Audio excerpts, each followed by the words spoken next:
রাসূলুল্লাহ সাল্লাল্লাহু আলাইহি ওয়াসাল্লাম বলেন, নাফরমান যখন কবরের প্রশ্নের জবাব দিতে পারবে না, তো আল্লাহ তাআলার পক্ষ থেকে ফেরেশতাদেরকে বলবে, আফরিশুহু মিনান নার ওয়ালবাসুহু মিনান নার ওয়াফতাহু লাহু বাবান ইলান নার। আমার বান্দার কবরের মধ্যে জাহান্নামের বিছানা বিছিয়ে দাও, জাহান্নামের পোশাক পরিয়ে দাও, জাহান্নাম বরাবর দরজা খুলে দাও। ফেরেশতারা এই তিনটা কাজ করে এই ফেরেশতারা সরে যাবে। আল্লাহর নবী সাল্লাল্লাহু আলাইহি সাল্লাম বলেন, কবর তখন তাকে একটা চাপ দিবে। এই চাপে এই ব্যক্তির ডান পাশের মাটি বাম দিকে, বাম দিকের মাটি ডান দিকে, এইভাবে আইসা চাপ মারবে। আল্লাহ রসুল বলে, ডান পাশের হাড্ডি পাঁজরের এই সাটনার হাড্ডি ভাঙ্গা বাম দিকে ঢুকে যাবে, বাম দিকের গুলো ডান দিকে। উদাহরণ দিয়ে বুঝাইছে নবী, হাত্তা তাখতালিফা আদলাউহু, এভাবে দুই আঙ্গুল যেমন একটা আরেকটার মধ্যে ঢুকে যায়, হাড্ডি পাঁজরের গুলো এইভাবে একটা আরেকটার সাথে ঢুকে যায়।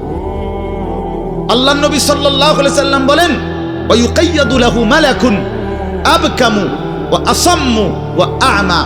তার কবরে এরপরে নাফরমানের কবরে একজন ফেরেশতা পাঠানো হবে। এই ফেরেশতা তিনটা গুণ, এই ফেরেশতা বোবা, এই ফেরেশতা বধির, এই ফেরেশতা অন্ধ।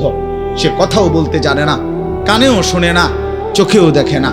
আল্লাহ রসুল বলেন, ফায়ুদরাবু লাহু বিমিতরাকাতিম মিন হাদিদ।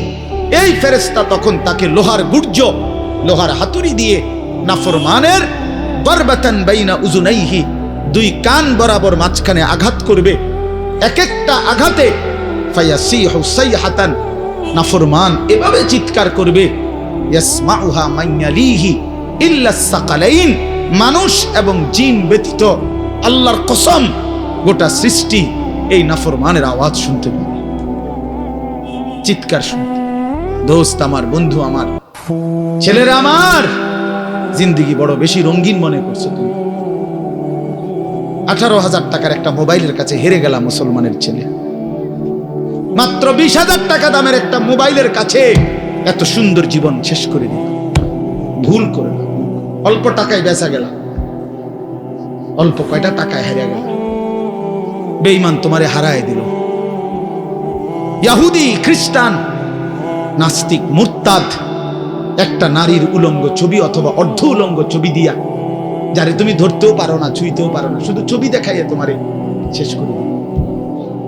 তোমার দুনিয়াও নষ্ট করে দিল, আখিরাতও নষ্ট করে দিল। হায় হায়, এর চাইতে বড় ব্যর্থতা আর কিছু হতে পারে। আমার কথা মনে রাখো বাপ আমার।